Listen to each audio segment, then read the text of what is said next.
ABS-CBN News and Current Affairs. Panig sa katotohanan, panig sa bayan.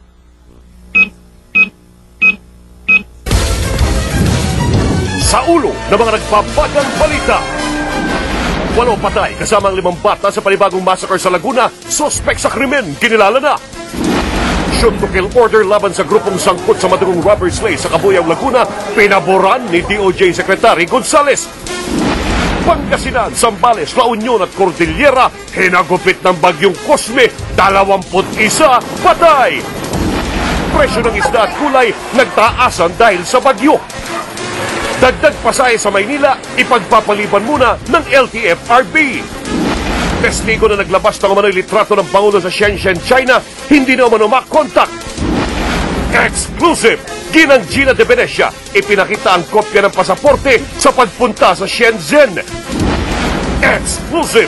Energy Regulatory Commission Chairman Rodolfo Albano nirespakan ang mga mambabatas kaugnay sa mataas na singil sa kuryente.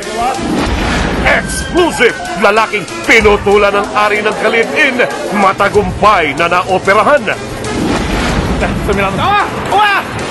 China, niyanig ng malakas na aftershock, 3 patay. Faith Cuneta, kinilig sa pagtatambal nila ni Gabby Concepcion. Exclusive! Pinoy Indie Film na service, malakas daw ang laban sa Cannes Film Festival. At bagong Wawawi House, kontrobersyal sa paggalat ng topless na larawan.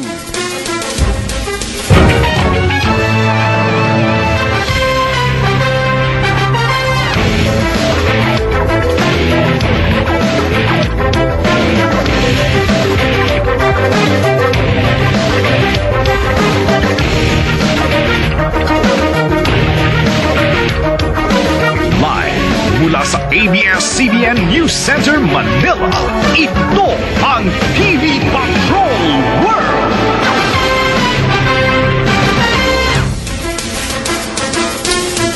Magandang gabi, Pilipinas! Kami ang mga patrol ng Pilipino. Nagbabalita at naglilingkod sa inyo saan man sa mundo.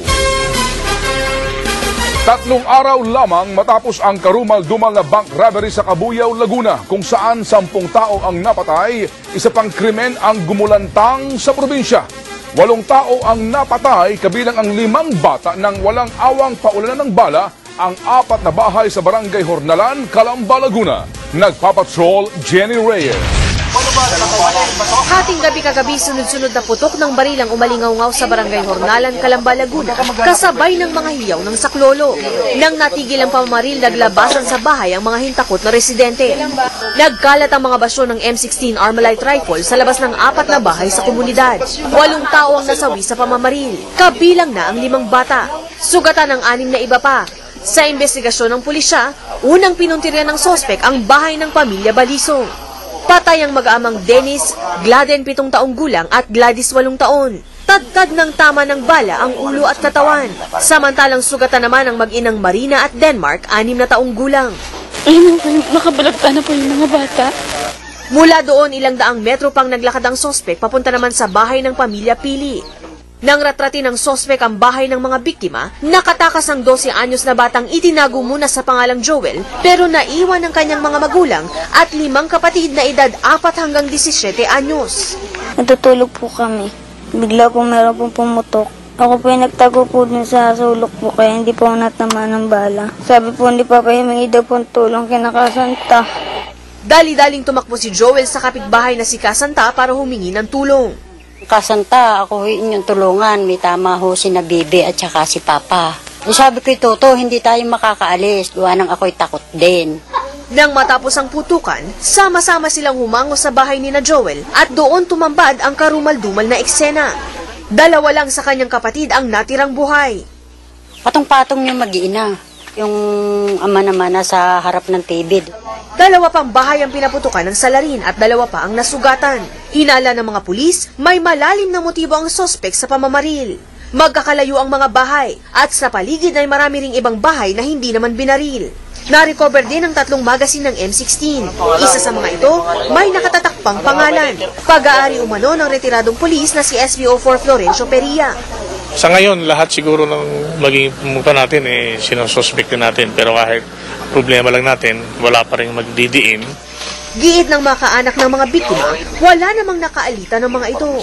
Pero tinitignan pa rin ng mga pulis ang lahat ng posibleng anggulo habang tinutugis ang salarin. Jenny Reyes, Patrol ng Pilipino. Hindi naman naitago ni DOJ Secretary Raul Gonzales ang galit sa mga taong nasa likod ng karumal-dumal na krimen sa RCBC Cabuyao, Laguna. Kung siya lamang daw ang masusunod, dapat daw i-shoot to kill na ang mga suspect. Nagpapatrol, Weng Hidalgo. Galit na nagsalita si DOJ Secretary Raul Gonzales sa dapat umanong gawin sa mga suspect sa madugong panguhol dapat pamamaslang sa RCBC Cabuyao noong Biyernes. I think there should be a shoot-to-kill order against these people already. I'm really mad about this thing. I really don't like what happened. Kaya minaman-manan na ng PNP Calabarzon ang iba-ibang hold-up group na maaaring responsable sa karumal-dumal na krimen. Mga usual suspects natin, yung mga Kuratong Baliling, Waray-Waray, Ilonggo Group, so yun ang bine-verify natin. Negatibo naman sa paraffin at polygraph test ang dalawang security guard na pinaghahanap noong Biyernes. Makakatulong din daw sa investigasyon ang salaysay ng isang babae at isa pang testigo na nasa labas ng bangko nang maganap ang krimen. Nakita niya yung isang tao, inakbayan yung kasama niya, papunta sa loob ng bangko. Well-belt, naka-jacket ng itim. Nasuri na rin daw ang mga fingerprints na nakita sa crime scene at imamatch na lang ng SOCO ang mga ito sa kanilang file ng mga kriminal at sa NBI. Samantala, nag-iimbentaryo na sa RCBC ngayon at pinaghahandaan na ang kanilang pag-alis sa lugar. Inilipat na sa RCBC Batino Branch sa Calamba ang lahat ng account dito sa Cabuyao dahil balak ng pamunuan na tuluyan na itong ipasara dahil sa trauma na idinulot ng krimen sa mga kliyente at iba pang empleyado ng RCBC. Nangangamba na rin ng mga empleyado at mga biyahero sa lugar dahil kahit sino ay maaaring maging biktima ng krimen. Siguro 10 years na ako dito, 1998 pa ako, ngayon lang nangyari yan. Meron kayong takot ngayon lalo na sa gabi kasi dahil sa nangyari, di ba? Kung mang-hold up naman sila, wag naman nila patayin. Pumanaw na rin kahapon ng marketing manager ng RCBC na si Isagani Pastor. Siya ang ika-10 biktima na inaasahan sanang makakapagbigay linaw sa investigasyon. Tayo naman ang nagbigay utos para sa mga additional measures na ipatutupad para lalong pagalingin, paigtingin ang ating police visibility. Weng Hidalgo, Patrol ng Pilipino. Nagpulong ang mga opisyal ng mga bangko at ng PNP para pag-usapan kung paano mapaiigting ang seguridad sa ganitong mga lugar. Biglaan ang naging pagpupulong ng Joint Anti-Bank Robbery Action Committee at ng Bank Security Management Association kanina. Ito'y kasunod ng insidenteng naganap sa sangay ng RCBC sa Laguna noong Biyernes. Napag-usapan ang kahalagahan ng mga surveillance camera o CCTV na makakatulong sa pagresolba ng mga ganitong kaso. Hiniling din ng mga bangko na kung pwede ay may mga mobile ang mga pulis na palagi ang nag-iikot sa kanilang mga lugar. Droga umano ang posibleng dahilan ng pagwawala ng mga kriminal sa Laguna. Nagpapatrol Chief Correspondent Corina Sanchez. Aminado si PNP Director General Avelino Razon na malaki ang kinalaman ng droga sa lumalaganap na krimen sa bansa ngayon. Many of these cases are drug-related. No? So, talagang ang drug problem natin should be addressed properly. It is, I think, a bigger threat than itong communist insurgency. Ayon sa PNP Chief, bagamat hindi droga ang tinitingnan nilang anggulo sa dahilan ng pagpatay sa 10 empleyado at kliyente ng RCBC noong Biyernes, posible raw na may impluwensya ang droga sa kilos ng magbubukid na pumatay sa 8 katao kasama ang 5 bata kaninang madaling araw. Pansin ng lahat ng 2 kahindik-hindik na krimen na ilang araw lamang ang pagitan ay parehong sa Laguna na ganap. In the whole province of Ayon kay Director General Junicio Santiago, hepe ng Philippine Drug Enforcement Agency, ang Region 4 na sakop ang Laguna at Cavite ay pangalawa sa Metro Manila sa bilang ng mga iligal na aktibidad sa droga sa buong bansa. At ang Calamba at Cabuyao naman ay nangunguna rin sa problema ng PDEA sa buong Laguna. Ayon sa BJMP, 25% ng nakakulong na kriminal ay may direktang koneksyon sa drug activities. At 75% ng mga krimeng tulad ng rape at hold-up ay napagalamang lahat may impluwensya ng droga. Panukala ni General Santiago sa pamunuan ng PNP, magkaroon ng Strike 3 policy sa mga hepe ng pulis sa Region 4. At papanagutin ang mga barangay captain sa paglaganap ng droga. Yung mga barangay captains may pananagutan dyan. Dapat, some of them are even involved, not only in the province of Cavite, but in most areas, pati mga kagawad. What about the PNP in these areas? I think they should also be relieved. Surprisingly, some of the activities are happening right next door to a police station. Kalimutan na yung kaklase-kaklase kung talagang salbahe. There's a limit to what we can tolerate. Corina Sanchez, Patrol ng Pilipino. Natin ang masaker sa Calamba, Laguna. Kinilala na ng Laguna Police ang suspect sa krimen. Hawak na rin nila ang isang testigong magdidiin sa suspect. Dahil naman sa masaker, nababalot na rin ang takot ngayon ng mga residente sa barangay Ornalan. Nagpapatrol, Sol Aragones. 8 taon nang namumuhay ng tahimik sa bahay na ito sa barangay Hornalan, Calamba, Laguna ang pamilya Balisong. Ngayon, bakas na lamang ng kanilang dugo ang naiwan dito. Napatay ang ama ng tahanan na si Dennis pati ang dalawa niyang anak na sina Gladys at Gladyn. Parehong 7 taong gulang at kapwa honor students. Ang ina ng mga bata na si Marina ay nasa ospital. Ang tama niya ng bala sa likod ay naglagos sa kanyang baga. May tama rin ng 5 taong gulang niyang anak na si Denmark. Tulog ho kami. Bigla na lang nakaramdam ko yun ng putok. Tapos yun pala patay na hon, 2 anak. Tapos kami may mga tama na. Sutukil na po, ma'am. Dahil hindi na biro yung ginawa niya pagmasakir sa bayaw ko at sa mga kapatid ko, mga anak.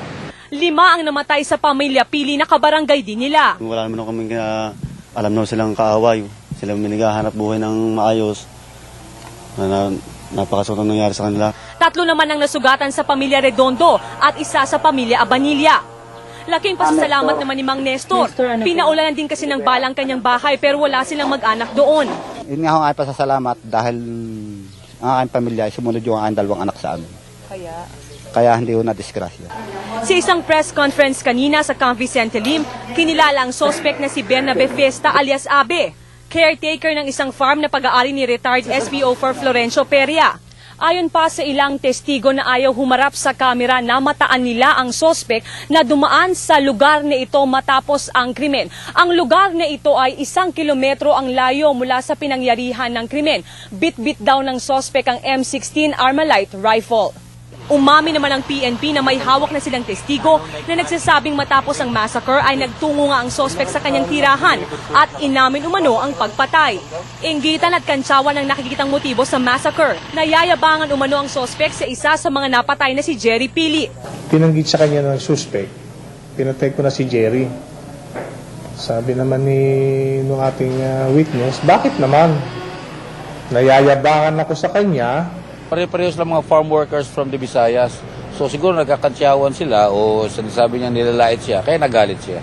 Ang M16 na ginamit ni Abe ay pag-aari umano ng amo niyang retiradong pulis at ngayon ay itinuturing na rin na sospek. Naglunsad na ng manhunt operation ng Calamba Police laban sa sospek. Ang ilang taga rito ay lumikas na at ayaw na munang magsibalik sa kanilang mga bahay. Para makaiwas lang kami sa siyempre natakaw na rin kami. Kakasuhan na ng Laguna PNP ang sospek. Pinag-aaralan pa kung may pananagutan sa pangyayari si Peria. Sa suspect, sigurado yun, multiple murder at saka multiple serious physical injuries. Yung kay Mr. Peria naman, ini-evaluate pa namin yung ebidensya kung witness siya or suspect. Kung suspect, if ever, kuan lang yung accessory to the crime. Dahil baril niya yung ginamit Sol Aragones, Patrol ng Pilipino. Ayon naman kay Police Chief Superintendent Nicanor Bartolome, sasampa na bukas ng kasong multiple murder sina Bernabe Fiesta alias Abe at si retired SPO4 Florencio Peria.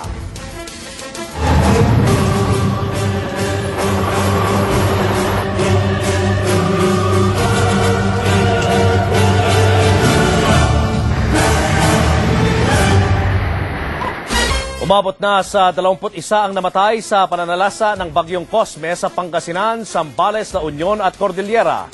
Sa Dagupan City, patay ang 3 magkakapatid matapos tangayin ng rumaragas ang ilog sa kasagsagan ng bagyong Cosme. Exclusive mula sa Dagupan City, nagpapatrol, Chris Zuniga. Halos magunaw ang mundo ng pamilya Poserio sa sinapit ng kanilang 3 anak. Inalagaan nila ito at pinalaki pero ang bagyong Cosme lang pala ang wawasak sa kanilang kinabukasan. Nasa bahay ang mga biktima ng biglang umihip ang malakas na hangin. Tinangay ang 3 bata at itinapon sa Pantal River. Walang pagkasama kami lahat. Hindi namin lumipat na pala. Lilipat kami. Nagwalay-walay kami. Pagbagsak ko, wala na yung mga bata doon. Kahapon unang nakita ang mga labi ng batang si Miguel. Kaninang umaga, natagpuan naman sa Pampang ang mga labi ng 2 pang magkakapatid. Naagnas na ang bangkay kaya binigyan na lang sila ng disenteng libing. Problema ngayon ng pamilya kung paano sila muling babangon. Nawalan na sila ng anak, sinira rin ng bagyo ang kanilang tirahan. Tila winalis naman ng malalakas na hangin ang mga bahay sa dalampasigan ng hambalusi ng bagyong Cosme nitong Sabado. Nagliparan ang mga kisame at yero. Sa Dagupan City, maraming nabuwal na puno, wala ring kuryente. We were very prepared for the incoming typhoon but we never expected it to be this strong at yung mga hangin nga. Napakarami po ng biktima, nawalan po ng mga bubong sa mga bahay-bahay. At kasagsagan ng bagyo, meron pang tumakas na 2 preso sa BGMP. Isinailalim sa state of calamity ang Dagupan City. Mahigit 1,200 pamilya ang nasalanta, karamihan sa mga coastal area. Mahigit 900 milyong piso rin ang pinsala sa palaisdaan. Chris Zuniga, Patrol ng Pilipino, Dagupan City. Kasama sa mga isinailalim sa state of calamity ang buong Pangasinan kung saan 15 na ang namatay. Mula Lingayen, nagpapatrol Joey Villarama.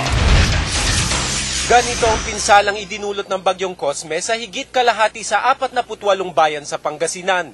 Daan-daang bahay ang nawasak. Nilampaso din ang mga puno't pananim. Walang kuryente sa buong lalawigan dahil sa mga natumbang poste. Pero higit sa pagkasira ng mga ari-arian, buhay ng libo-libong tao ang winasak ni Cosme. Sahig na lang ang naiwan sa bahay ni Lola Libby. 2 magdamag na silang natutulog ng kanyang 6 na apo nang walang bubungan. Tinitiis din nila ang init at gutom dahil wala na silang naisalba. Dito na sir, dito kami titira. Ayusin namin ito, lagyan namin ng bubong na kaunti para may masilungan kami. Sa kasagsagan ng bagyo, 15 ang naitalang namatay dahil sa pagkalunod, pagkaipit sa bumagsak na kahoy o bakal o pagkakuryente. Kaya kaninang hapon, nagdeklara na ng state of calamity ang provincial board sa buong Pangasinan. We'll be discussing with our PDCC members kung anong uunahin namin. Actually, kung gusto namin kausapin nga yung mga bangko, yung totoo lang, para pahiramin yung mga tao natin kung anong guarantee magagawa namin. Pero sa kabila ng pinsalang dulot ng bagyo, babangon at babangon pa rin ang mga Pangasinense. Ika nga, tuloy pa rin ang buhay. Kaya ang mga vendor na ito, hindi nahihintayin pa ang tulong ng gobyerno para makabangon muli. Papatuyuin lang po namin yung mga gamit namin. Pag natuyong-tuyo na, ililipat na lang po namin sa ibang lugar. Posible pang tumaas ang bilang ng mga namatay at halaga ng napinsala dahil may mga komunidad pang walang komunikasyon o hindi maabot ng rescue teams. Umaapila naman ang tulong ang mga residente para muling mabuo ang kanilang mga bahay. Joey Villarama, Patrol ng Pilipino, Pangasinan. Isinailalim na rin po sa state of calamity ang buong Zambales. 10 milyong piso ang inilaan para sa mga nabiktima ng bagyo. Nagpapatrol George Carino. Wala talaga, sira ang bahay namin. Sino nga ba ang hindi maiiyak kung datnan mong ganito na ang bahay mo? At ang lahat ng ipinandar mo sa bahay ay napinsala ng bagyo. Sa sinapit sa bagyong Cosme, pakiramdam ni Florenda Montevirgen, mga anak na lang niya ang kakampi niya. Deng, tulungan mo kami, Deng. Wala kaming bahay. Normal na ang transportasyon dito sa Santa Cruz. Kaya kahit wasak ang palengke, nakapagpasok na rin ang mga produkto. May mabibili na ang mga tao. Ang mga isdang galing Pangasinan, bagsak presyo. 50 ngayon, 20 lang. 1 kilo, kuha namin. Bakit? Bakit pinaba? Siyempre, walang kuryente, walang yelo. Pero hirap pa rin sa supply ng bigas. Kaya kahit nababad sa tubig noong bumabagyo, pilit pang ibinibilad para mapakinabangan. George Carino, Patrol ng Pilipino, Santa Cruz, Zambales. 5 naman ang patay sa pananalasa ng bagyong Cosme sa La Union at Cordillera. Isinama na rin ang Baguio City sa mga nasa state of calamity. Exclusive nagpapatrol Rod Macenas. Napahagulgol si Aling Consuelo labasan sa sinapit ng anak na si Leopoldo. Sabado nang pumalaot sa dagat ng La Union para mangisda ang anak ng kasagsagan ng bagyong Cosme kasama ang 4 pang mangingisda. Pero sa gitna ng dagat hinambalos ng gahiganteng alon ang kanilang bangka. Nakaligtas ang kanyang mga kasama pero hindi si Leopoldo. Kahapon ng hapon natagpuan ang kanyang mga labi. Masakit sa loob. Hindi ko inaasahang mangyayari ito sa anak ko. Pumalaot siya para maghanap ng ikabubuhay namin. Problema ni Aling Consuelo kung sino na ang magtataguyod ngayon sa kanilang pamilya. 3 pa ang namatay sa magkakahiwalay na insidente. Ang ilan sa kanila ay nabagsakan ng yero at mga gumuhong pader. Sa ulat ng Provincial Disaster Coordinating Council, umabot na sa 39 na milyong piso ang pinsala sa agrikulturang idinulot ng bagyo. Nasira ang mga palaisdaan sa Santo Tomas. Lubog din sa tubig baha ang mga palayan at maisan sa Tubao, Balawan at Santol. Aabot naman sa 322 million pesos ang pinsala sa infrastruktura. Agricultural damage is around 39 million ang na-damage yan. Mostly, mga fishing vessels, mga fishery projects. Namahagi naman ng tulong ang DSWD sa mga nasalanta. Isinailalim naman sa state of calamity ang Baguio City matapos maperwisyo ng flash flood at landslide ang 88 pamilya. Sa Benguet, patay si Joseph Palala matapos matabunan ng bato sa barangay Antamok sa bayan ng Itogon. Bagamat dinuksan na ang Cannon Road, pinag-iingat naman ang mga bumibiyahe dito. Rod Macenas, Patrol ng Pilipino. Tumaas na ang presyo ng isda at gulay na galing sa Northern Luzon dahil sa pananalasa ng bagyong Cosme. Nagpapatrol Zen Hernandez. Kahit sa Northern Luzon na nalasa ang bagyong Cosme, ramdam na ramdam ang epekto nito sa Kamaynilaan. Nagtaasa ng presyo ng isda matapos maapektuhan ang supply mula sa norte. Kasi yung kinukunan din namin ganun eh. Kung hindi kami kukuha ng mahal, wala kami ititinda. Ang bangus sa Cloverleaf at Balintawak Market, tumaas ng 10 piso kada kilo. Habang ang tilapia, nadagdagan ng 5 piso kada kilo. Kapansin-pansin naman, kumonti rin ang klase ng isda na mabibili ngayon sa palengke. Kung naghahanap kayo ngayon ng galunggong, tulingan, dalagang bukid, lapu-lapu o kahit na anong mga isdang dagat, wala kayong makikita katulad dito sa Cloverleaf Market sa Balintawak kung saan puro bangus lamang at tilapia ang inyong mabibili. Kung meron man, sa sobrang kaunti ng huli, umabot ng 50 hanggang 100 piso ang itinaas sa presyo nito kada kilo. Tulad ng galunggong, ang 85 pesos kada kilo noong isang linggo, 150 na ngayon ang bentahan. Sa kabila nito, nagkaubusan pa rin ang isda sa Navotas Fishport na bagsakan ng isdang galing sa iba-ibang probinsya. Siyempre, walang isda sa palengke, mga tindera nagkuhanan agad. Kahit mahal, naubos agad. Kulang pa nga eh. Dahil yung iba hindi naman nakakuha eh. Hindi rin nakaligtas sa hagupit ni Cosme ang presyo ng gulay. Ang carrots, tumaas ng 40 pesos kada bundle. Pati sitaw, 65 pesos na ngayon mula sa dating 50 pesos. Habang ang talong, repolyo, pechay at patatas, tumaas ng 5 hanggang 10 piso kada kilo. 60% kasi ng gulay na itinitinda sa Metro Manila ay galing din sa norte at naantala ang delivery nito dahil sa mga nasirang daan. So syempre pag ganitong may bagyo, may disruption sa delivery, nagkakaroon ng galaw yung presyo.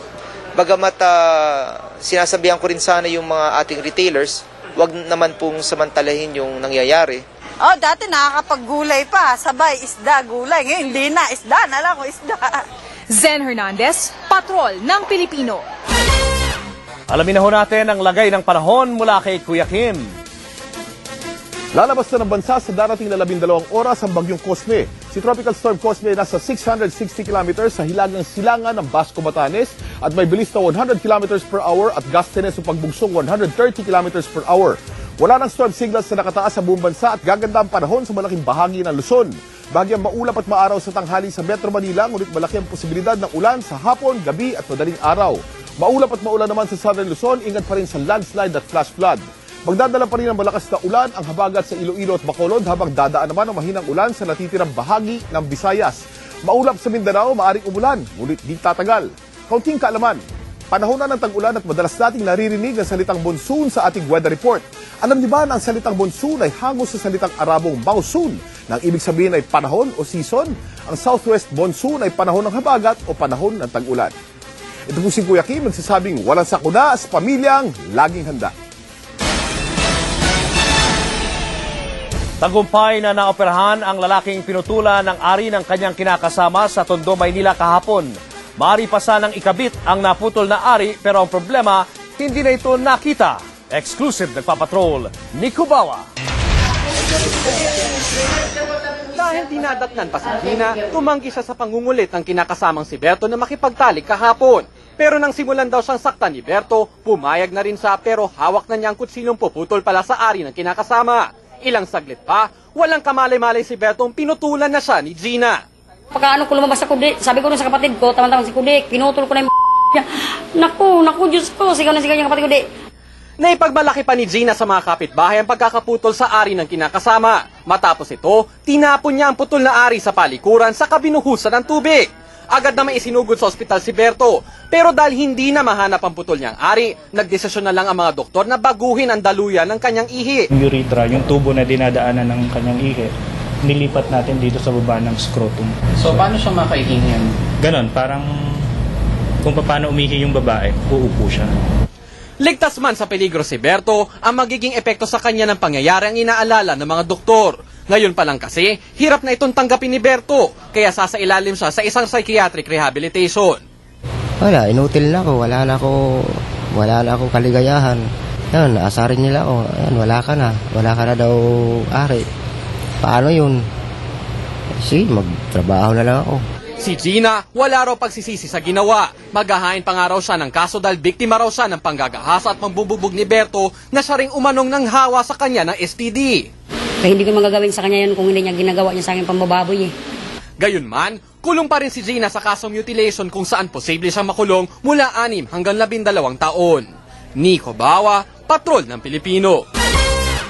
Balik sirkulasyon ang mga nagbebenta ng pirated DVD sa Baclaran 2 araw lamang matapos ang raid ng Optical Media Board doon. Exclusive nagpapatrol, Willard Cheng. Sa gitna ng napakalakas na ulan noong Biyernes ng gabi, sinalakay ng Optical Media Board, PNP at Meralco ang kahabaan ng Redemptorist Street sa Baclaran, kung saan talamak ang bentahan ng piniratang CD at DVD, pati ang mga tindahan na gumagamit ng jumper. Di na nakapalag ang mga nagulat na vendor, kinumpiska ang mga CD, winasak ang mga kariton, at pinutol ang mga wire ng jumper. Tinangkapan ng babaeng ito na isalba ang mga paninda, pero wala na rin siyang nagawa. Ay, kamuta! Arestado ka, hoy! Sinampahan ang mga inaresto ng kasong pagnanakaw ng kuryente at paminirata. Nang balikan ng ABS-CBN ng Baclaran kanina, wala nang nagtitinda ng DVD sa harap ng Baclaran Church. Pero lumipat lang sila sa kabilang kalsada. Kahit araw-araw, minuto, nandito sila. Basta may pambili. Pag alis nila, bumibili rin kami. Babala ng OMB, hindi sila mag-aatubiling manghuli ulit. Pero kailangan daw ng pakikipagtulungan ng lokal na pamahalaan para masigurong hindi na ito makabalik. Willard Cheng, Patrol ng Pilipino. Iniurong na ng LTFRB ang pagbabatupad ng provisional increase sa pamasahe sa mga bus at jeep isang araw matapos itong i-anunsyo. Dismayado tuloy ang transport groups. Hindi na raw sana sila pinaasa, gayong babawiin din pala. Nagpapatrol, Cheryl Mundo. Inanunsyo ng LTFRB kahapon na ipatutupad sa Miyerkules ang provisional increase o pansamantalang pagtaas sa pamasahe. 50 sentimos para sa mga jeep, piso sa non-aircon bus at 1.50 sa aircon bus. Tulong daw ito sa mga tsoper na hirap na dahil sa sunod-sunod na pagtaas ng presyo ng langis. Are giving premium on the public utility jeepneys because they are the ones also on the road. Pero kanina ayon sa LTFRB, iniutos ni DOTC Secretary Leandro Mendoza na huwag muna ipatupad ang dagdag singil. Fair the implementation of the provisional transport fare increase pending review of other government support mechanisms. Sabi pa ni Lanchon, may mga programa ang gobyerno para matulungan ang transport sector nang hindi nagtataas ng pamasahe, tulad ng pagbibigay ng 2 pisong fuel subsidy at pagbigay ng access para makabili sila ng NFA rice. Dismayado naman ang transport group sa ginawa ng LTFRB. Ipinagpaliban ng araw ang dagdag singil sa pamasahe, wala pang kasiguruhan kung maibibigay pa ito sa kanila. buwelta nila sa LTFRB. Bawiin na nila ng tuluyan at i-concentrate na lamang natin doon sa tunay na petition namin. Hindi rin daw sapat ang mga tulong na sinasabi ng gobyerno na puro pangakong napako. Hindi pa nga napag-uusapan eh.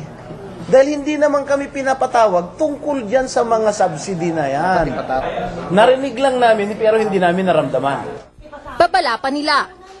Makasiguro ako, magagalit sila. Maaring ang pag-usapan dito ay transport holiday. Hirit pa ng transport groups sa pagbawi ng LTFRB sa provisional fare hike, pihadong di na sila maniniwala sa mga susunod pang pahayag ng LTFRB. Cheryl Mundo, Patrol ng Pilipino. Nawawala umano ang bagong ZTE witness na si Alex dahil 2 araw na raw na hindi siya makontak ni Iloilo Vice Governor Rolex Suplico. Nagbigay naman si Gina De Venecia sa ABS-CBN ng kopya ng kanyang pasaporte para patunayang nagpunta siya sa Shenzhen, China, taliwas sa sinabi ni Congresswoman Girlie Villarosa. Nagpapatrol Jing Castañeda. Nagmistulang reunion ng ZTE whistleblowers ang Truth Forum ng Black and White Movement. Naroon sina Dante Madriaga, Jarius Bundok, Joey De Venecia, Jun Lozada at Iloilo Vice Governor Rolex Suplico para pagtahi-tahiin ang kanilang mga testimonya ukol sa maanumalyang NBN-ZTE contract. Nagulat ang lahat nang sabihin ni Suplico na nawawala ang kanyang kaibigan at bagong ZTE witness na si alias Alex. 2 araw na raw niya itong hindi makontak. Si Alex ang nagbigay ng mga litrato ng golf game at umano'y secret meeting ni na Pangulong Arroyo, unang Ginoo, dating COMELEC Chairman Benjamin Abalos at dating Speaker Jose De Venecia sa ZTE official sa Shenzhen Golf Club sa China noong Nobyembre 2, 2006. Nangangamba si Suplico para sa kaligtasan ni Alex. May mga tao doon sa neighborhood nila, mga personal questions tinatanong, tinutukoy na unti-unting natutumbok yung kanyang identity.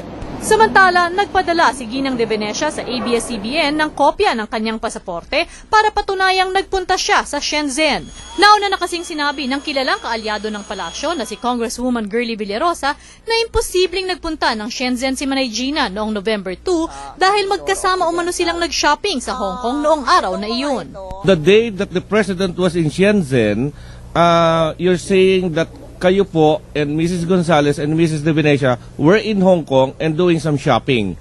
Yes. November 2, we were in Lamar Island. Nagsishopping kami eh. Kasama si Gina. Kasama kami. Paliwanag ni Manay Gina, nag-shopping nga sila ni Villarosa pero ito'y pagkatapos na niyang makabalik ng Hong Kong mula Shenzhen. Kitang-kita sa kanyang pasaporte ang tatak ng Chinese immigration nang siya'y pumasok at lumabas ng Shenzhen noong November 2, 2006. Hindi raw ito alam ni Villarosa dahil sikreto nga ang nasabing lakad. Hindi naman siya inimbita dun eh. Hindi naman siya kasama dun. Hindi siya kasama sa Shenzhen. Nagsulsul lang kay Girlie para sirain ang credibility ko. At malito ang tao tungkol sa real issue ng ZTE. Alam nga namang inventuhin ko yung tatak ng China, yung entry at departure from China. Patuloy namang nanindigan ang Malacanang na hindi sikreto ang nangyaring meeting at walang illegal dito.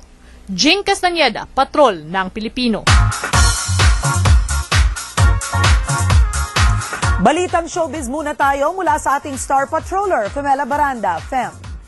Karen, nasa bansa ngayon si James Blunt, ang boses sa likod ng Grammy-nominated song na You're Beautiful para sa kanyang one-night-only concert ngayong gabi sa Araneta Coliseum. Bago ang kanyang one-night-only concert ngayong gabi sa Araneta Coliseum, nagbigay pugay ang dating sundalo turned singer-songwriter sa mga Pinoy na malapit sa kanyang puso. Well, where I come from, I have Filipino friends actually. Yeah, so I know them very well, and I know that they have music in their blood. Definitely, I mean they seem to have good voices, the ones that I know at least, and that they're a very warm and loving people.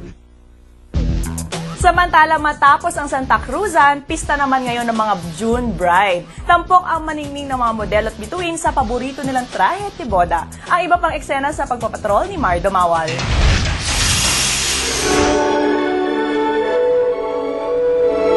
Larawan ng kagandahan ang lahat ng mga modelong rumampa sa June Bridal Showcase ng Pinoy designer na si Linoy na una nang sumikat sa Middle East at Singapore. Kabilang sa mga kumislap sa iba-ibang bersyon at estilo ng trahe de boda, sina Fem Baranda, Miss Tourism Queen International 2006 Justine Gabionza at dating binibining Pilipinas Marina Benipayo. Kung may balot na balot sa haba ng tela, may mga sexy at bolding wedding gown. Nakahamon sa tradisyonal na pamantayan ng bridal design. Nakaw-eksena rin si Wilma Dasent sa kanyang see-through na trahe de boda. Tila kinulang naman ng tela ang sexy singer na si Mocha at kanyang sexy group sa selebrasyon ng kanyang kaarawan sa gitna ng malakas na buhos ng ulan ng weekend. Sa okasyon, patunay ng hatak ni Mocha at iba pang all-girl sexy group sa mga lalaki. Nakatakda na rin mag-international show tour ng grupo sa bisa ng galing nila bilang showgirls.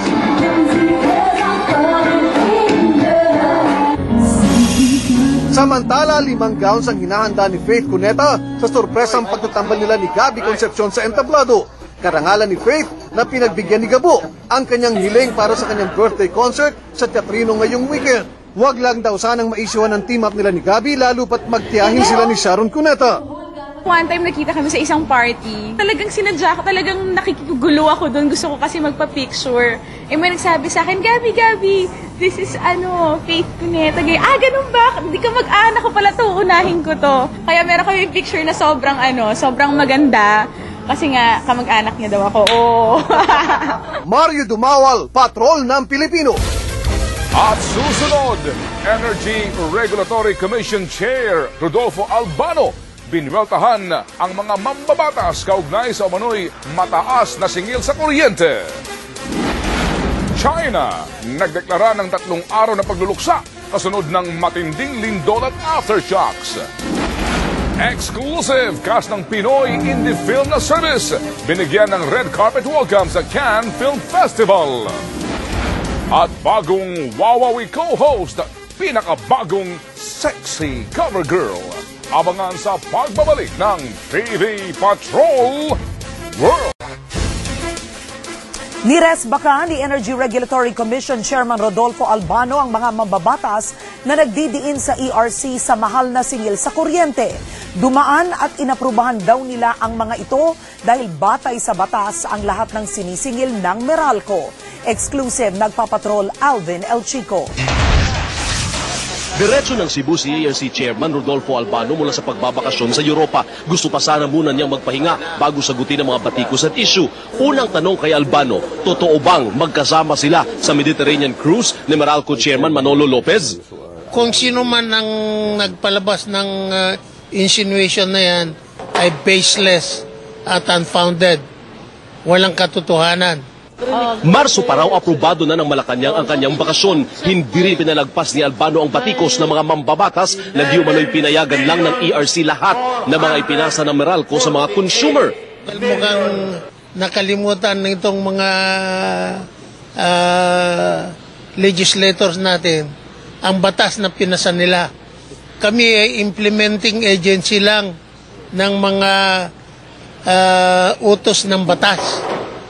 Lahat itong pass-on ay nasa batas. Pati ang akusasyong may goods delivery ang ilang plantang nakakontrata sa Meralco, sinagot din ni Albano. Bago pa raw nabuo ang ERC, gumagana na ang take-or-pay provision ng kontrata. Ibig sabihin, kahit hindi ginamit ang kuryente, kailangan pa rin itong bayaran. Bago buksan ang bunganga nila, pag-aralan nila ang record.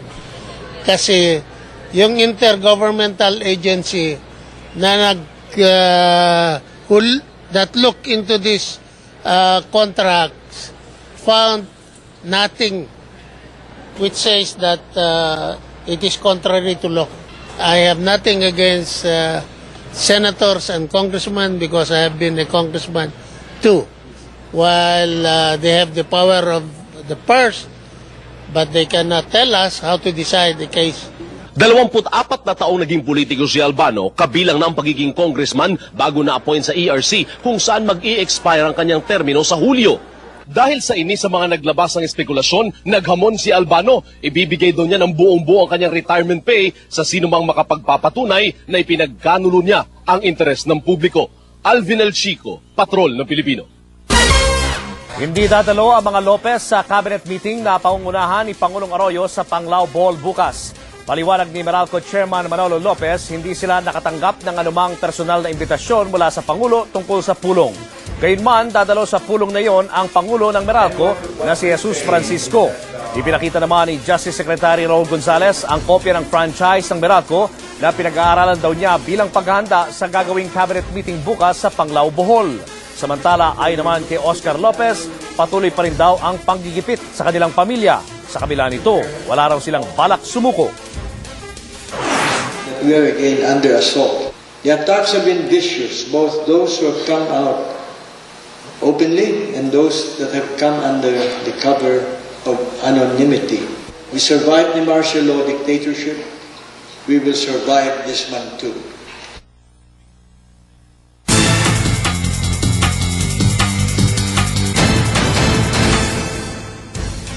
Oras na para mag-citizen patrol. Umaapaw na baradong kanal sa barangay San Isidro, Cainta, Rizal. Yan ang ulat reklamo ni Arturo Santos.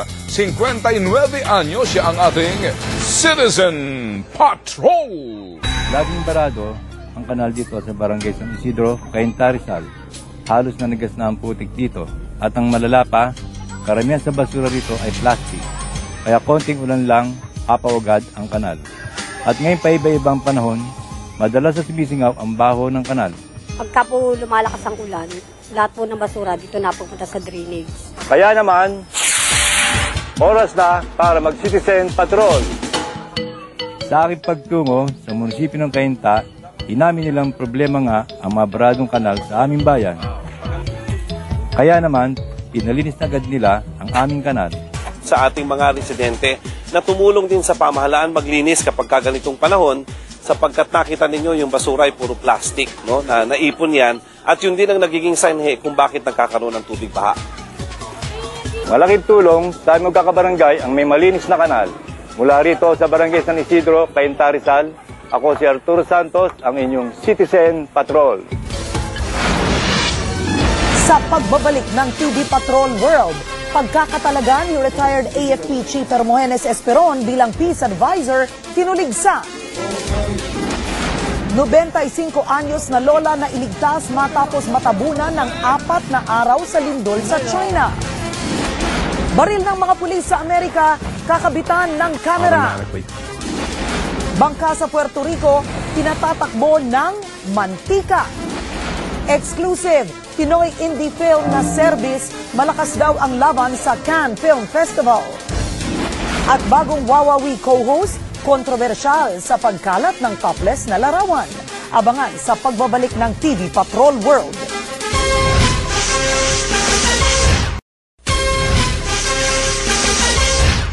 Nadagdagan na naman ang mga retiradong general sa pamahalaan sa pinakahuling yugto ng balahasahan sa gabinete. Matapos magretiro noong nakaraang linggo lamang, itinalaga bilang Presidential Advisor on the Peace Process si General Hermogenes Esperon Jr. Nagpapatrol, RJ Cruz. Have a well-deserved vacation, June. Hurry back to serve our people again. Sa kanyang kolum sa pahayagan ngayong linggo, tinumbok na ni Press Secretary Ignacio Buni ang dahilan kaya pinagmamadali ni Pangulong Arroyo si General Hermogenes Esperon sa kanyang bakasyon matapos magretiro bilang AFP Chief noon lang 1 linggo. Taliwas kasi sa unang napabalitang uupo siyang Defense Secretary, itinalaga na sa Esperon na susunod na tagapayo at sugo ng Pangulo sa pakikipag-areglo sa mga kaaway ng gobyerno. Aminado sa Esperon, malaking hamon sa kanya ang bagong misyon pero gaya ng isang tunay na sundalo, handa raw siyang suungin nito. Diwa ng isang malakas na bakit naman ang sigaw ng mga kritiko ng palasyo kung kailan pa raw nagkasundo na ang gobyerno at NDF na isulong ang Joint Human Rights Monitoring Committee, parang tumandang paurong naman daw ang peace process dahil sabi tumano sa Esperon sa extrajudicial killings.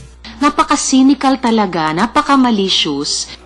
Sagot naman ng palasyo, may case si Esperon dahil bilang sundalo nakipaglaban siya para sa kapayapaan at wala pa namang napapatunayan sa mga bintang laban sa kanya. Walang pinakamagandang mamuno kundi isang military official na rin nanggaling dyan, may background dyan dahil ang ating mga kasundaluhan, sila ang unang-unang gusto ng kapayapaan. Kung tutuusin, dagdag lang si Esperon sa humahabang listahan ng mga retiradong general at opisyal ng militar na itinalaga sa mga pwestong sibilyan ng gobyerno na madalas ay sumasandal sa militar tuwing may kontrobersya at tangkang pabagsakin ito. Pero sabi nga ng palasyo, walang halong politika ang pagkakatalaga kay Esperon at panawagan pa nga nila, bigyan ng pagkakataon si Esperon na patunayan ng sarili. RG Cruz, Patrol ng Pilipino.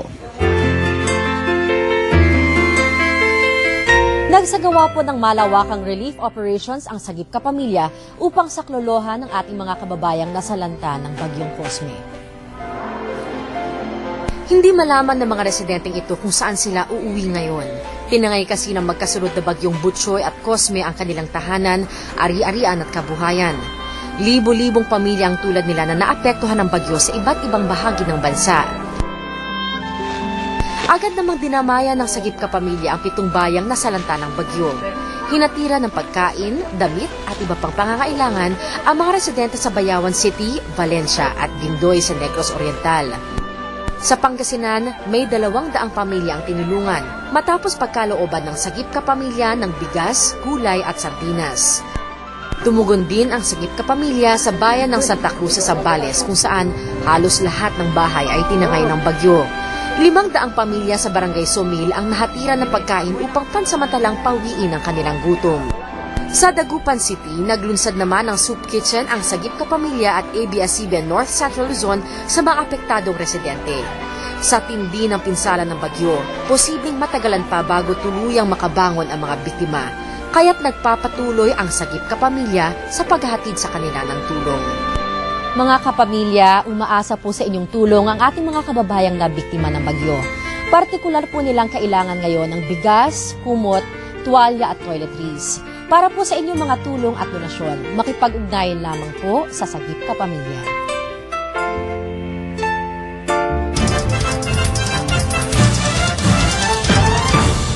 Bangkang pinaandar ng vegetable oil tatangkaing gumawa ng record sa pag-iikot sa mundo.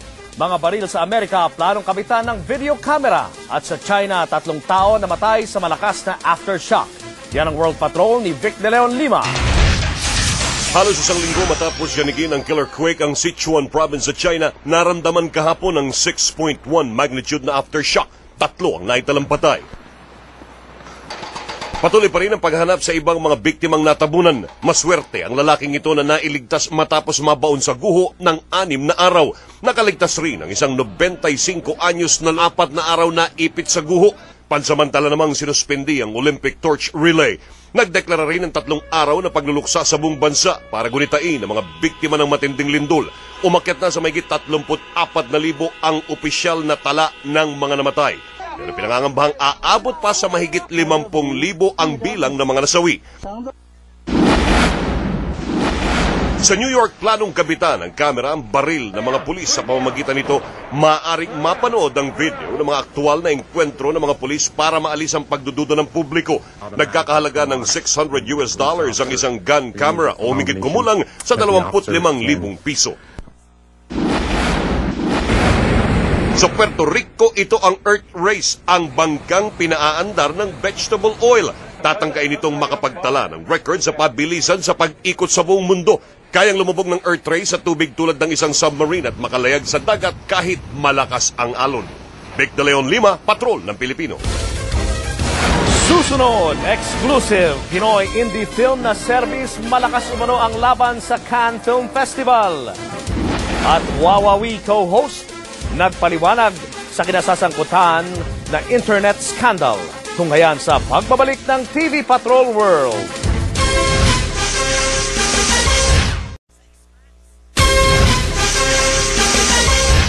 Dumating na sa France ang buong cast ng Pinoy indie film na Service, kung saan binigyan sila ng red carpet welcome sa Cannes International Film Festival. Nagpapatrol Europe Bureau Chief Danny Buenafe. Tumanggap ng red carpet welcome ang buong cast ng Pinoy Independent Film Service sa prestiyoso Cannes Film Festival sa France. Malakas din umano ang laban ni Gina Pareno at Jacqueline Jose sa Best Actress Award bilang mga main characters na gumanap ng mag-ina sa naturang pelikula. Ang Service ang kauna-unahang Filipino film na kabilang sa kompetisyon sa Cannes Film Festival matapos ang 24 na taon. Huling nakalahok ang Pilipinas noong 1984 sa pelikulang Bayan Ko ng nasirang batikang direktor Lino Broca. Direktor ng Service ay si Dante Mendoza na gumawa rin ng indie film Masahista noong 2005 na nanalo ng Golden Leopard Award sa Locarno International Film Festival sa Switzerland. Ilan sa mga film critics at festival directors ay humanga sa tema ng pelikulang Service na tumatalakay sa issue ng immoralidad na sangkala ng isang pamilya para lamang makaahon sa kahirapan. This movie can be seen as a metaphor of Filipino society of today. We can call this a kind of modern love story. Naniniwala din ang ilang kritiko na posibleng manalo ng Best Actress si Gina o Jacqueline dahil sa makatotoong pagganap sa pelikula. Excited naman si Gina sa mga press reviews ng pelikula. Hindi masamang mangarap, hindi ba? I mean, libre mangarap nga, sabi nga nila. Pero, you know, yun lamang makasama ako rito sa grupong ito at dala namin ang bandila ng Pilipinas at ang ating pelikulang Tagalog, parang pakiramdam ko, panalo na tayo, hindi ba? Sa kabila ng ilang masela na bahagi ng pelikula, pipilitin ni Direk Mendoza na ipalabas ito sa Pilipinas at handa siyang dumaan sa proseso ng MTRCB. Masama ka lang dito sa competition is parang ano na kaagad yun Maraming karangalan na yun So kung manalo, edi sobrang saya siguro. Kabilang kina Gina at Jacqueline ang iba pang artista na kasama sa red carpet welcome ay sina Julio Diaz, Coco Martin, Christopher King at Roxanne Jordan. Nakatakda sa May 25 ang awards night ng Cannes Festival. Danny Buenafe, Europe News Bureau, Cannes. Pinakabagong sexy cover girl ngayon ang Wawawi host na si RR Enriquez. Pero bago pa man sumabak sa isang sexy photoshoot, sentro na ng kontrobersiya si RR matapos kumalat ang topless calendar niya sa internet. Nagpapatrol, May Lozano. What about forget? I forgot. Sumisikat ngayon ang pinakabagong host ng Wawawi na si RR Enriquez na kinatutuwaan dahil sa mali-mali niyang pag-i-Ingles. Katunayan napili si RR na maging June cover girl para sa sikat na men's magazine na Maxim. Ngayon palang kinukumpara na si RR sa Wawawi dancers sa sina Luningning, Milagring at Mariposa na nag-post din para sa Maxim. I don't want to compete anyone. Kasabay ng tagumpay ang kontrobersya na hinaharap ni RR matapos kumalat ang mga topless calendar photos niya sa internet. Pabiro namang sinagot ni RR ang issue. Meron akong sarili kong pictorial, meron akong nude pictorial, sarili ko. Pero nang ipakita sa kanya ang mga larawan sa internet, di mapaliwanag ni RR ang kanyang naramdaman. Inamin niyang ginawa niyang pictorial para sa kalendaryo ng isang animal feeds noong isang taon. Hindi ako nagsisisi kasi yun nga, ginawa ko na yun ginusto ko yun That time, basta sobrang kailangan ko ng money nung time na yun. Pero nilinaw ni RR na dinuktor ang ibang pictures dahil di naman daw siya hubot-hubad sa pictorial. Ito meron ako niyan, pero ano kadamit ako dyan? Wala namang hinanakit si RR sa nagpakalat ng mga litrato, pero di rin daw dapat siyang husgahan. Sa huli, dinaan na lang sa pagpapatawa ni RR ang kinasasangkutang internet scandal. Hindi, sana yung nilabas nila yung talagang ako, hindi naman kasi lahat ako So, yun lang. Actually, kung gusto nila ng nude photo ko, bibigyan ko sila. Promise. Ako na magdi-display. Marami ako. Gagawa ka lang ng sarili? Gagawa ko ng sarili. Hindi, basta gagawa talaga ang sarili kong website. Marie Lozano, Patrol ng Pilipino. At yan ang mga balita na kalap sa aming mas malawak na pagpapatrol. Kami ang inyong patrol ng Pilipino. Naglilingkod sa inyo saan man sa mundo.